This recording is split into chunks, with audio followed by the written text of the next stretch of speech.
Today is World Environment Day, a biggest global event. How can we create a world where the environment does not need protecting?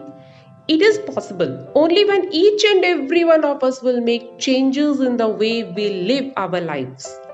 The people all around the world celebrate this day and take necessary actions to protect Mother Planet.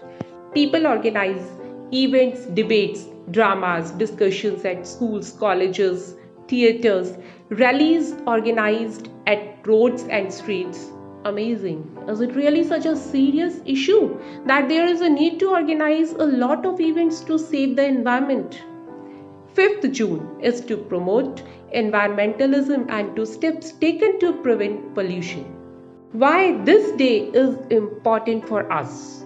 Because we human, the creation of Almighty God, continuously destroying our own surroundings. We are educated, intelligent and aware of how to protect the environment. But this knowledge, education is useless for us, for our society, because after knowing this, we are polluting it and inactively looking our nature destroying.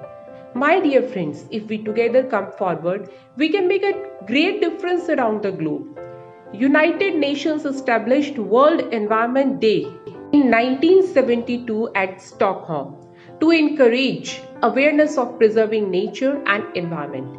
Everybody wants to live in cleanest and safest place. To strengthen our world, it is necessary to preserve nature. Let's work together to take care of the planet. Let's join our hands to make our motherland beautiful again. Through simple and small steps, we together can make a big difference. It is important to create awareness amongst our friends, family members, and in our society. We must request people to save water and energy. We must appeal to the people to plant trees, to clean up the surroundings, to not to throw garbage in open area. People should use the green colored and blue colored dustbins. We should convince the people to take actions against those that harm animals. Let's together raise awareness about nature to make our future healthy. Remember, it is up to us either to make our life simple or difficult. These small steps are very effective and priceless. Nature is a rare gift which we have today. It cannot be purchased from money. So it's time, wake up, play your role actively to save environment and let's start with small beginnings. Thank you.